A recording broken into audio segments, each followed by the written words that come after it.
জানো, ছোট থেকে গ্রামে থাকা সত্ত্বেও আমি কখনো পদ্মপুকুর দেখিনি।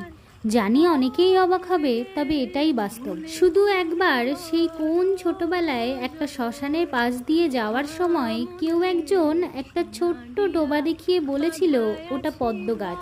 যদিও তাতে কোনোই ফুল ছিল না, শুধুমাত্র দুটো পাতা জলের উপরে ভেসেছিল। তবুও সেটাই ছিল আমার প্রথম এবং শেষ পদ্মপুকুর দেখা। ওটা আদেও পদ্ম গাছ ছিল কিনা এখন আর মনে নেই, শুধুমাত্র ঘটনাটা মনের কোনো না কোনো এক কোণায় এখনো রয়ে গেছে। জানি না কবে সত্যিকারের একটা পদ্মপুকুর চোখের সামনে দেখতে পাবো, আদেও দেখতে পাবো কিনা কে জানে।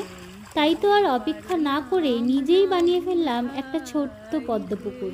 এই পুকুরের প্রতিটা কোণা জুড়ে রয়েছে আমার হাতের স্পর্শ, যেটা আমার একান্ত নিজস্ব পদ্মপুকুর। জানি প্রচুর ভুল ত্রুটি রয়েছে, তবে এই মুহূর্তে এটাই আমার জন্য যথেষ্ট। ওই যে কথায় আছে না, নেই মামার চেয়ে কানা মামা অনেক ভালো। আগের ভিডিওতে আমি ক্লে দিয়ে কাজটুকু দেখিয়েছিলাম, তোমরা অনেকেই দেখেছো, প্রচুর ভালোবাসাও দিয়েছো।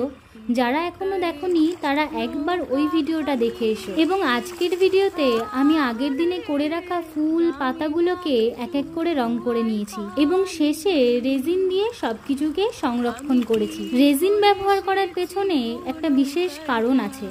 আমি চেয়েছিলাম এতে যেন সত্যিকারের জলের মতো স্বচ্ছতা ও দীপ্তি আসে। এর পাশাপাশি আমার এই ছোট্ট পদ্মপুকুরটাকে সারা জীবনের জন্য নিজের কাছে সংরক্ষণ করে রাখার একমাত্র উপায় বলে আমার রেজিনটাকেই মনে হয়েছে। এবার শুধুমাত্র এটাকে নিজের আঁকার টেবিলের সামনের দেওয়ালে সাজিয়ে রাখার পালা। তো এটাই ছিল আমার নিজের হাতে গড়া পদ্মপুকুরের ফাইনাল লুক। তোমরা কে কে এখনো পদ্মপুকুর দেখোনি, অথবা কার কার বাড়ির আশেপাশে পদ্মপুকুর রয়েছে, আমাকে অবশ্যই জানিও। আর আজকের ভিডিওটা তোমাদের কেমন লাগলো সেটা অবশ্যই একটা লাইক শেয়ার কমেন্ট করে জানিও। দেখা হচ্ছে পরের আরো একটা সুন্দর ভিডিওতে। ততক্ষণের জন্য টাটা।